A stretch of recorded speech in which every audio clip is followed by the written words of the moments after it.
લઘુત્તમ ટેકાના ભાવ એટલે કે એમએસપીની બાંયધરી આપવા માટે કાયદો બનાવવાની સહિતની વિવિધ માંગણીઓ સાથે રાષ્ટ્રવ્યાપી વિરોધ પ્રદર્શન શરૂ કર્યું છે। પ્રદર્શનકારીઓની સુરક્ષા દળો સાથે ઘર્ષણ થયું, જેમાં અનેક ઘાયલ થયા હતા। ખેડૂતોના વિરોધ પર કેન્દ્રીય મંત્રી અનુરાગ ઠાકુરે કહ્યું કે અમે સતત કહીએ છીએ કે શાંતિ જાળવો અને ચર્ચામાં ભાગ લો।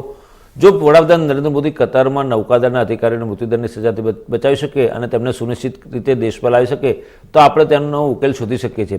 વાટાઘાટોથી કશું પ્રાપ્ત થશે નહીં, हिंसा કે તોડફોડથી દેશને નુકસાન થશે। તેથી કૃપા કરી વાતચીત ચાલુ રાખો। હું શાંતિ જાળવવા અપીલ કરું છું અને ખેડૂત નેતાઓને મંત્રણામાં જોડાવા આહવાન કરું છું। हमारे साथ बातचीत करने के लिए केंद्रीय मंत्री अनुराग ठाकुर हैं। अनुराग जी, सरकार के साथ 2 बार वार्ता हुई किसानों के साथ, लेकिन कहां कमियां रह गई कि ये वार्ता विफल रही? क्योंकि आज किसानों का, प्रदर्शनकारियों का जो ये प्रदर्शन रहा वो हिंसक हो गया। मोदी सरकार किसान हितैषी है और पहले दिन से ही जितने निर्णय मोदी सरकार ने 10 साल में किए किसानों के हित में किए। जब चर्चा भी हुई, हमने सदा चर्चा को बड़ी गंभीरता से लिया और आगे बढ़कर चर्चा की।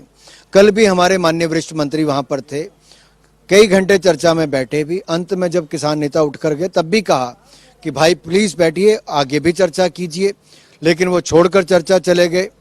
अब आपने पूछा कारण क्या रहे, मैं यही कहना चाहता हूं, जब आपकी मांग लगातार बढ़ती जाएगी, मुद्दे जुड़ते जाएंगे, तो उसके लिए थोड़ा समय चाहिए। जैसे कि उन्होंने कहा कि WTO भारत को छोड़ देना चाहिए, world trade organisation, free trade agreement को खत्म कर देना चाहिए, कैंसिल कर देना चाहिए, यानी कि रद्द कर दें FTAs को। कहा गया कि जो स्मार्ट मीटर है वो नहीं लगने चाहिए। ऐसे ही इलेक्ट्रिसिटी अमेंडमेंट बिल में से हमें बाहर रखना चाहिए। पराली जलाने को जलवायु में से बाहर रखें, कृषि क्षेत्र को उससे बाहर रखें। ऐसे अनेकों मुद्दे जुड़ते गए।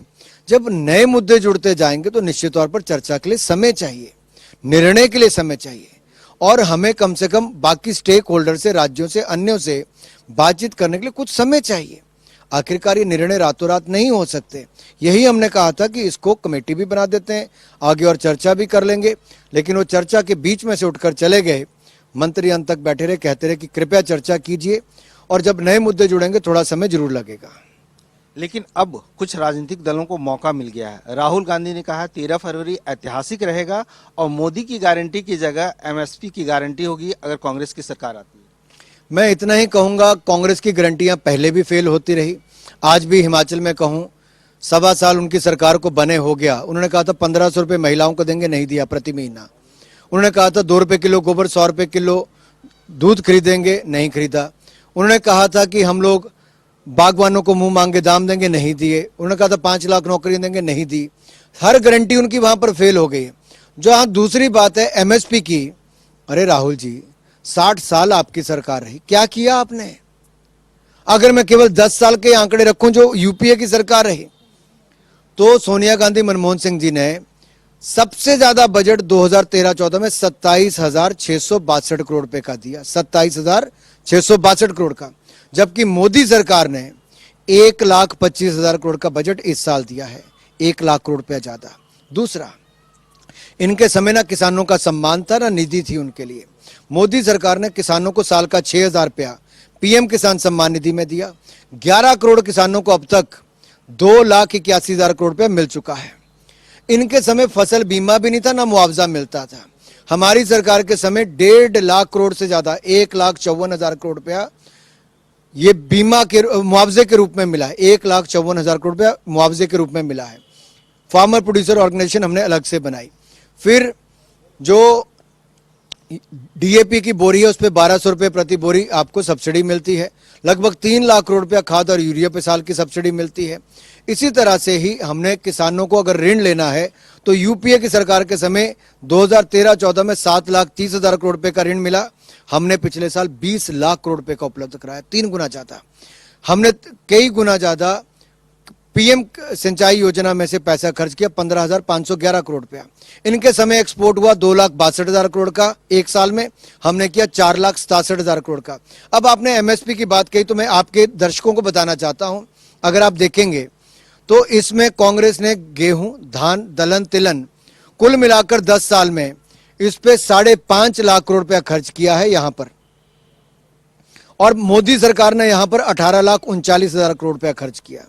कहां 5.5 लाख करोड़, कहां 18,39,000 करोड़ रुपया। इनके समय दलहन पर 1936 करोड़ रुपया खर्च हुआ, हमने 85,908 करोड़ रुपया खर्च किया। इनके समय धान खरीद पर 2,84,000 करोड़ रुपया खर्च हुआ, हमने 12,14,000 करोड़ रुपया खर्च किया।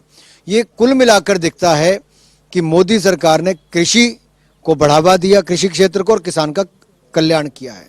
अनुराग जी, पीएम मोदी भी कई बार कह चुके हैं कुछ इस तरह के आंदोलनजीवी होते हैं जो बीच बीच में आते हैं, तो क्या चुनाव से पहले मोदी सरकार को बदनाम करने की कोशिश है? मैं इतना ही कहूंगा प्रदर्शनकारी भाइयों से, कृपया हिंसा ना करें, आगजनी ना करें, तोड़फोड़ ना करें। बातचीत से बहुत सारे हल निकलते हैं। अगर कतर में भारत के नौसेना अधिकारियों को जिनको मृत्युदंड दे दिया गया था, मोदी जी ने खुद बात करके उनको बचाया, भी सकुशल घर वापस भी लाए। बातचीत से हल निकला है। हम बातचीत के लिए पहले भी तैयार थे, आज भी हैं। किसान भाइयों को कहता हूं आइए बातचीत करें, और प्रदर्शनकारियों से कहता हूं कृपया करके हिंसा, आगजनी या प्रदर्शन ना करें। करना है तो बहुत शांतिपूर्वक ढंग से करें। चलिए, आपका बहुत बहुत धन्यवाद।